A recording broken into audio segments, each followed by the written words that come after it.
খুলনা বিভাগীয় tank lorry শ্রমিক ইউনিয়নের সাধারণ সম্পাদক আলী আজিমকে গ্রেপ্তারের প্রতিবাদে দ্বিতীয় দিনের মতো কর্মবিরতি চলছে। এতে কাশীপুর এলাকায় পদ্মা, মেঘনা ও যমুনা অয়েল ডিপো থেকে জ্বালানি তেল উত্তোলন ও 16 জেলায় পরিবহন বন্ধ রয়েছে।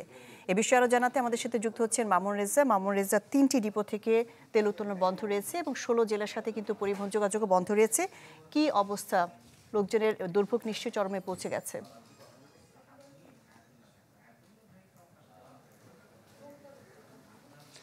শাহনাজ, গতকাল দুপুর 3টা থেকে ট্যাঙ্ক লরি শ্রমিকরা তারা কর্মবিরতি শুরু করে। সে কারণে তারা পদ্মা, মেঘনা এবং যমুনা অয়েল ডিপো থেকে জ্বালানি তেল উত্তোলন করছে না।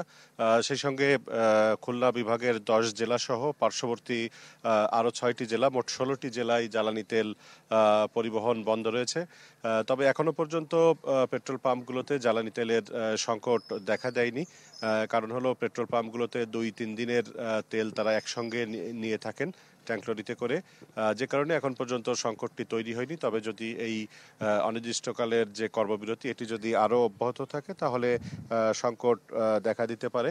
আর ট্যাঙ্ক লরি শ্রমিক ইউনিয়নের সভাপতি এনাম মুন্সি, তার সঙ্গে আমরা কথা বলেছি। তিনি জানিয়েছেন যে যাকে আটক করা হয়েছে, গ্রেপ্তার করা হয়েছে, আলী আজিম, তিনি 7 নম্বর ওয়ার্ড বিএনপির সাবেক সহসভাপতি এবং ওই ওয়ার্ড বিএনপির কার্যালয় ভাঙচুরের অভিযোগে গত 21 আগস্ট একটি মামলা হয়। সেই মামলায় ডিবি পুলিশ গতকাল তাকে গ্রেপ্তার করে এবং আজ সকালে তাকে আদালতে পাঠানো হয়েছে। কিন্তু এখনো পর্যন্ত তার জামিন কিংবা কারাগারের পাঠানোর কোনো সিদ্ধান্ত এখন পর্যন্ত হয়নি। তিনি জানিয়েছেন যে এই মামলাটিতে তাদের ট্যাঙ্ক লরি শ্রমিক ইউনিয়নের মোট 9 জন নেতাকর্মীকে আসামি করা হয়েছে। এই আলী আজিমের মুক্তি এবং এই 9 জনের এই মামলা প্রত্যাহার না হওয়া পর্যন্ত তারা এই অনির্দিষ্টকাল ধরে এই কর্মবিরতি চালিয়ে যাবেন।